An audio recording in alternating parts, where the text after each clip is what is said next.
여러분 안녕. 다사다난한 인생을 살고 있는 미나킴입니다. 일단 말 잘하는 방법 영상 보시죠.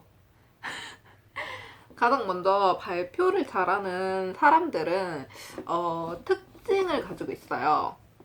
발표를 잘하는 사람들은 첫 번째 부류, 그러니까 세 가지 부류가 있는데 첫 번째 부류로는 약을 파는 사람들이 있어요. 약을 파는 사람들은 뭔지 모르는 아우라를 가지고 있거든요. 그래서 나 그 사람 그냥 딱 등장만 했어. 등장해서 안녕하세요 인사만 했는데 저 여기 주세요. 제가 사요. 안 사요. 막 이런 멘트가 나오게끔 하는 사람들이 있거든요. 이런 사람들은 전체적인 특징으로 여유를 가지고 있어요. 되게 말을 할 때 굉장히 여유로워요. 그래서 뭔가 약을 파는데 약을 팔진 않지. 그래. 그 사람이 그냥 PT를 하려고 나왔어도 굉장히 처음 인사말부터가 여유가 있고 대중이 나를 보는 거에 있어서 부담스러워하지 않는 것 같아요. 이런 부류는 보통 이렇죠. 딱 올라가서 강연을 시작하면 약간 이런 제스처를 보인다거나 아니면 자 이런 느낌의 되게 초반부터 자기만의 가지고 있는 여유를 통해서 남들의 시선을 이목을 집중시키고 약간 이런 분들은 그 여유 속에 내가 말리게 하는 것 같아요. 굉장히 이 사람이 말을 안 하고 정적의 흐름에도 불구하고 이게 정적 같지 않은 느낌을 주는 사람들이 있어요. 이런 사람들은 대체적으로 약간 연륜이 있는 느낌이에요. 물론 연륜이 있다고 다 이렇진 않아요. 근데 제가 봤을 때는 항상 이런 PT를 하시는 분들은 굉장히 여유가 있고, 내가 혹시 모를지 몰라도 나는 그게 부끄럽지 않고, 내가 모르는 게 있기 때문에 여기에 나왔다. 내가 분명 너희에게 PT를 해주지만, 거기에 대해서 내가 놓친 부분은 너희가 잡아줄 수 있는 거잖아. 약간 이런 식의 그렇기 위해서 내가 이 PT를 하는 거잖아. 약간 이런 느낌을 풍겨요. 그리고 두 번째 유형 같은 경우는 저 같은 경우인데 바디 랭귀지가 좀 세요. 리액션이라든지 바디 랭귀지가 있는 편이에요. 저 같은 경우도 PT를 하면은 약 파는 사람들은 되게 여유로운 반면에 저 같은 사람은 굉장히 분주해요. 막 여러분들 제가 발표를 할 거예요. 저를 주목해 주셔야 하죠. 막 이러면서 저 좀 봐주세요. 막 이런 느낌? 저는 좀 리액션을 하다가 이런 리액션을 초기에 하는 것도 있고 발표를 할 때 좀 저의 애드립을 중간중간 넣는 편이에요. 뭐 예를 들어서 뭐 그냥 지금 이 도표를 보시면 이러한 형태가 이루어지고 있습니다. 이렇게 해서 보통 다른 분들이 넘어간다면 저 같은 경우는 보통 이렇게 해서 이러한 도표 형식을 띠고 있습니다. 그렇기 때문에 이게 더 많이 팔리겠죠? 약간 이런 식으로 저만의 애드립으로 약간 클라이언트들이 굉장히 좋아할 만한 클라이언트 눈을 똑바로 마주치고 약간 관중들이나 교수님이 있을 거 아니에요. 그런 분들 또는 클라이언트 분들의 눈을 잘 마주치고 거기에 대해서 질문을 계속 하는 편이에요. 날 지금 보고 있니? 나를 봐야 해. 그리고 나를 보고 있다면 너는 내 의견에 동조하니? 라는 약간 느낌으로 계속 저는 그들에게 말을 걸어요. 그런 경우도 있고 세 번째 유형의 경우는 뭐였지? 목소리. 이런 사람들은 저도 못 이겨요. 진짜 시작부터가 발성을 가지고 있는 사람이 있어요. 좌중을 압도하는 발성. 진짜 이런 사람들은 나타남과 동시에 막 안녕하십니까. 근데 이게 우리는 지금 목에서 말을 하잖아요. 목에서 말을 하는 느낌이 아니고 저 밑에 단전에서부터 이렇게 올라오는 안녕하십니까. 약간 이런 느낌의 사람들이 있어요. 이제 발성이 물론 그 사람 목으로 말을 하고 있을 수도 있고 복식 호흡으로 뭐 이렇게 여기서부터 끌어올린 호흡을 하는 사람일 수도 있겠죠? 근데 목소리는 상당히 사실 메리트가 있는 요소인 것 같아요. 발표를 함에 있어서. 제가 이제 구독하시는 그 라이프 브이로그라는 유튜버님이 계세요. 그분도 보시면 목소리가 굉장히 좋으세요. 그런 분들이 약간 나와가지고 이제 말을 발표를 하시잖아요. 그러면 이제 사람들이 이렇게 압도당할 수밖에 없어요. 되게 점잖으시고 약간 제가 또 구독하는 유튜버 중에 이제 제 친구인데 석악록이라고 있어요. 근데 그 악록 오빠는 그 성우를 준비하시는 분이거든요. 그런 분들이 목소리로 이렇게 나와가지고 안녕하십니까 하면은 압도당할 수밖에 없어요. 그래서 사실 발표를 잘하는 3요소를 뽑아라 하면은 저는 딱 이렇게 뽑을 거예요. 발표를 함에 있어서 여유. 내가 지금 가지고 있는 걸 그냥 너에게 보여주고 거기에 대해서 나는 조언을 얻으러 온 것뿐이지 네가 나를 평가하는 자리가 아니야. 라는 듯한 여유. 그리고 두 번째, 바디 랭귀지 및 너와 소통을 하고 싶다라는 의사 표현. 그리고 세 번째, 목소리 또는 호흡. 이게 정말 목소리를 타고나지 않아도 호흡 방법으로 이제 막 노래하시는 분들 보면은 호흡 방법이 굉장히 여러 가지가 있잖아요. 그런 식으로 호흡 방법만으로 목소리에 힘을 실어줄 수 있다고 저는 충분히 생각하거든요. 그렇기 때문에 난 타고난 목소리가 없어 라고 해도 실망하면 안 돼요. 왜냐면 타고난 목소리는 없지만 노력으로 발성을 만들어낼 수 있기 때문이죠. 물론 저는 발성은 없어요. 근데 이것들 중에서 이제 내가 어느 쪽에 잘 맞느냐를 생각해 보시면 될 것 같아요. 이 세 개 중에 내가 여유로운 사람이 될 수 있을지 아니면 이렇게 바쁜 사람 리액션이 굉장히 강한 사람이 될 수 있을지 아니면 세 번째 목소리나 발성법을 연습할 수 있을지 이 세 가지 중 내가 좀 쉬운 거? 내가 좀 하기 쉬운 걸 먼저 연습해 보면 좀 좋을 것 같아요. 저도 초창기에 이제 발표를 너무 잘하고 싶으니까 이 중에 이제 약 파는 사람을 따라 해본 적이 있어요. 약간 여유롭게. 나는 다 가졌어. 약간 이런 느낌으로, 제가 발표를 시작하겠습니다. 약간 이런 느낌으로 약간 하려고 해본 적은 있는데, 저는 성격이 좀 급한 것도 있고, 흥분을 하면은 제가 막 제 발표에 막 취해가지고, 막 흥분을 하면은 말이 빨라지고, 막, 이 부분은 이렇게 하잖아요. 약간 이렇게 강세가 좀 센 편이에요. 그래서 저는 이 여유를 부릴 수 없는 사람이다라고 생각을 했거든요. 그래서 저는 그냥 제 페이스대로 밀고 나가는 사람이에요. 그래서 저는 이 세 가지 요소를 여러분이 내가 어떤 걸 가장 먼저 고칠 수 있는지 가장 나에게 적합한 방법은 무엇일지 이걸 좀 생각해보고 이걸 좀 골라보시는 게 좋을 것 같아요. 약간 참고를 드리자면 저 같은 경우는 이제 말을 걸잖아요. 그런 식으로 발표를 할 때 발표 대본뿐만 아니고 약간 애드립도 준비를 해요.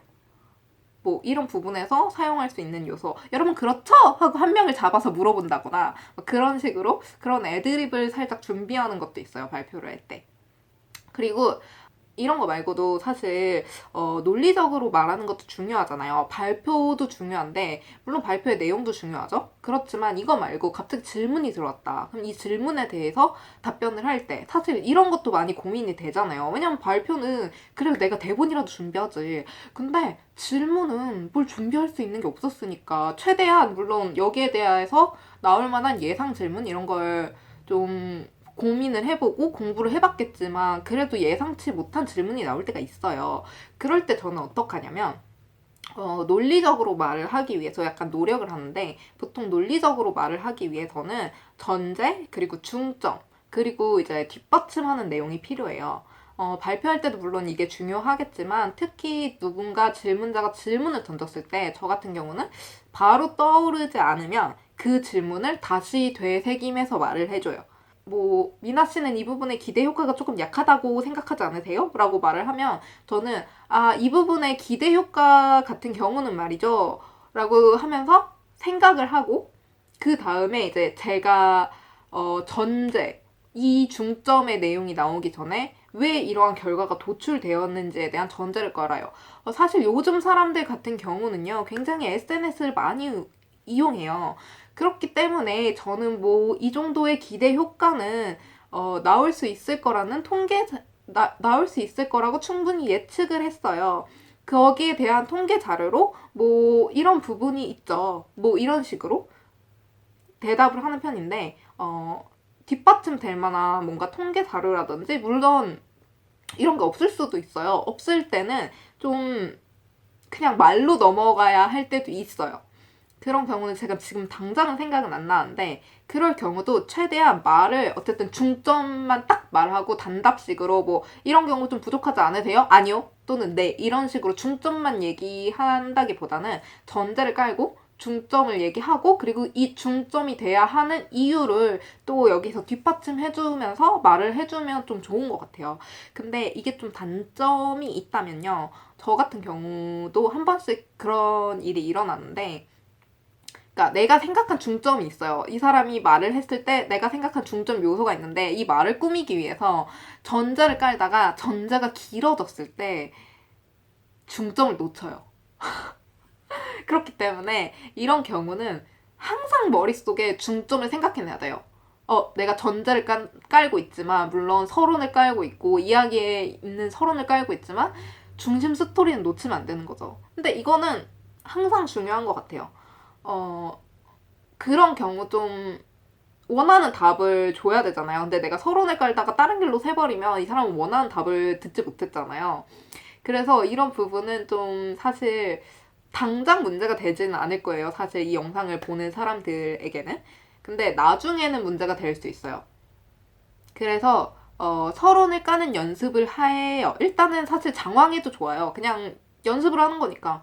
근데 이제 이게 습관화가 됐을 때가 문제가 되는 거여서, 이 부분은 생각하지 말고 그냥 일단은 내가 뭔가를 답변을 하기 위해서는, 누군가가 질문을 했을 때 여기에 대한 대답을 하기 위해서이지만, 이 대답이 좀 더 논리적일 수 있는 방법은 내가 이 대답을 하기 위해서 서론을 깔고, 그리고 대답을 하고, 그 다음에 뒷받침 되게끔 말 정리를 하는 게 되게 중요해요. 가장 중요한 거는 아까 말해드린 세 가지 요소. 이 요소에서 내가 먼저 고칠 수 있는 걸 좀 더 생각해 보시는 거, 그게 가장 큰 꿀팁이고요. 그리고 이것 말고 말을 논리적으로 하고 싶다면 그 말을 뒷받침할 수 있는 문장 구성을 항상 갖춰야 한다. 이게 제가 드리는 두 가지 꿀팁입니다. 진짜 사실 정말 뭐 PT를 잘하는 법 이런 것도 배워요. 저는 광고 홍보학을 부전공했는데, 그쪽 친구들 보면은 PT를 잘하는 법에 대한 수업을 받더라고요. 뭐 정자세로 써서 뭐 습니다의 채를 쓰면서 뭐뭐 했습니다. 도표를 보시죠. 약간 클라이언트의 눈을 마주치고 이런 걸 배우긴 하는데, 이게 적용이 쉽지가 않아요. 그리고 저 같은 경우는 그런 포멀한 이렇게 되게 규정화돼 있는 발표를 그렇게 좋아하는 편이 아니에요. 근데 아무래도 그렇게 발표를 하시는 사람들이 많다 보니까 저 같은 사람이 오히려 더 눈에 띄는 것도 있죠. 재밌으니까. 근데 중요한 건 저처럼 이렇게 약간 재밌는 발표를 하시는 분들은 진짜 내용이 탄탄해야 돼요. 내용이 탄탄하고 그렇지 않으면 그냥 당신은 광대로 남을 뿐이에요. 그렇기 때문에 정말 탄탄한 내용 구성을 가지고 있고, 그거를 저는 발표가 있으면 발표 전날 그냥 약간 대본을 다 써보고 애드립까지 다 추가해서 그거를 혼자 달달달달달달 입에서 한 번도 꼬이지 않을 정도로 연습을 하거든요. 근데 이 연습이 보통 3시간에서 5시간 정도, 정말 그냥 툭 치면 그 부분에 대한 연설이 나올 정도로 계속 연습을 해요. 그리고 그 발표를 할 때는 혹시 몰라서 정말 큐시트도 준비하고 정말 완벽히 만반의 준비를 하지만 보지 않아요. 그냥 얘는 나의 안정과 뭐 이런 랭귀지를 도와줄 수 있는 도구일 뿐이지, 이걸 내가 보고 읽을 그건 아니거든요. 사실 제일 중요한 거는, 발표가 답답하신 분들에게 제일 중요한 거는 대본을 외우는 거예요. 이분들은 사실 나는 외웠는데 발표장에만 나가면 생각이 안 나라고 할 수 있거든요. 근데 그거는 제 생각엔 사실 연습이 부족하다고 생각해요. 저는 잠도 안 자고 사실 발표 대본을 외우는 편이거든요.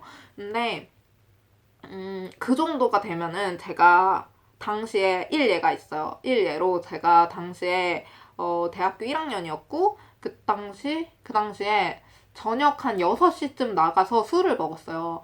그래서 6시쯤 나가서 술을 아침 8시까지 먹고 아침 9시에 PT가 있었어요. 근데 가서 PT를 했는데 모든 친구들이 정말 저에게 어떻게 하면 발표를 너처럼 잘해? 라고 물어봤거든요. 그 PT 당시에. 그래서 제가 정말 장난으로 말했어요. 술 먹어. 나 아침까지 술 먹고 왔어. 그렇게 해서 저희 한때 친구들 사이에 음주 PT가 유명해진 때가 있었거든요. 근데 술을 마시란 건 아니지만 그만큼 저는 그 6시에 나가기 위해서 그 전날부터 대본을 외워서 그날 학교 갔다 와서도 중간중간 계속 대본을 외우고 정말 6시에 나갈 때는 이미 저는 피니쉬였어요. 잠깐 네가 툭 쳐도 발표할 만한 준비가 되었다. 나는 모든 게 머릿속에 있다. 진짜 연기자처럼 지금 나는 그냥 대뱉는 거예요. 그렇게까지 준비를 했기 때문에 제가 나가서 술을 먹은 거예요. 저는 그냥 술 먹지 않아요. 정말 그 술을 먹기 위한 약속을 미리 잡아두면 이걸 위해서 엄청 막 바쁘게 일을 하는 편이거든요. 근데 그렇게 준비를 했기 때문에 사실 저는 그 당시의 발표가 기억이 안 나요. 너무 취해서 저는 횡설수설한 줄 알았거든요. 근데 대본대로 그냥 다 말을 했더라고요. 그러니까 그 정도로 내가 내 정신이 아님에도 불구하고 스톡 치면 나올 정도로 그냥 연습을 해야 돼요. 발표라는 걸 언제 발표가 그렇게 많은데 다 준비를 하냐 할 수도 있는데 발표는 저는 미대니까 사실 제가 더 많았어요. 다른 일반 대학생들보다. 그리고 광고홍보학부를 겸하고 있었기 때문에 저는 진짜 발표가 많았어요. 근데 나중에는 사실 엄청 큰 발표 아니고서는 어느 정도 준비해서 그냥 어느 정도 하는 이렇게 맥시멈이 정해져 있다고 해야 될까요? 작은 발표 정도면 뭐 요 정도 준비하면 되겠지. 이제 하다 보면 숙달이 되니까 이 기간이 좀 빨라지거든요. 그래서 약간 발표를 함에 있어서 대중소를 나누는 것도 중요한 것 같아요. 이 발표가 정말 나에게 중요한 거고 이 발표가 얼마나 중요한 건지. 특히 발표를 많이 하지 않는 학과 같은 경우에는 사실 모든 발표는 다 중요한 편이겠죠? 그렇지만 그런 게 있잖아요. 막 교양, 전필 약간 이런 거? 그런 부분에서 그런 부분에서 좀 선택과 집중을 해야 한다라고 생각을 해요. 그럼 일단 오늘은 저는 사실 많이 드린 것 같거든요. 뭐 나중에 정말 나는 뻔뻔하게 좀 발표를 하고 싶어. 그 방법을 알려줘 라고 하면은 저도 이제 그 수업을 들었던 친구한테 물어보고 너무 오래됐으니까 전 졸업한 지 진짜 오래됐거든요. 그래서 좀 더 보완을 해서 정말 규격화된 발표를 할 수 있는 방법을 알려드릴게요. 근데 사실 이거는 많은 노력이 필요하고 계속 해보는 게 중요해요, 발표는. 그렇기 때문에 제가 알려드린 꿀팁은 정말 간단하게 정말 한 번에 이렇게 막 다 나를 규격 안에 그 틀 안에 넣을 수는 없지만 이 틀 안에 들어가지 않아도 조금씩 고쳐나갈 수 있는 부분의 팁을 드린 거예요. 그래서 이 부분을 고치는 게 사실 제일 발표가 많이 발전할 수 있는 방법인 것 같아요. 그래서 오늘의 꿀팁은 여기까지. 안녕. 제가 아마 계속 사실 영상을 찍으면서도 여기 혓바늘 때문에 계속 말이 꼬였거든요. 그래서 이게 나을 때까지는 사실 계속 이럴 수도 있어요. 알보틀 이런 거 발라도 잘 안 났더라고요. 어쨌든 다음에 봅시다. 안녕. 아! 근데 그래서 댓글 좀 달아주세요. 도대체 갑자기 구독자가 는 이유가 뭐죠? 나 진짜 무서웠어. 나 드라마 보는데 나 아파가지고 나 진짜 그냥 드라마 보고 있었는데 그냥 침대에 누워서 보고 있었단 말이에요. 근데 계속 알람이 이렇게 뜨는 거예요. 구독자, 새로운 구독자 이러면서 뭐야 이게. 약간 놀라워가지고 어떤 경로로 약간 들어오게 되었는지 약간 새 구독자분들에게 물어보고 싶어요. 그리고 왜 구독했는지 답변을 주실 수 있는 분들은 주셨으면 좋겠고요. 안녕, 다음에 봅시다.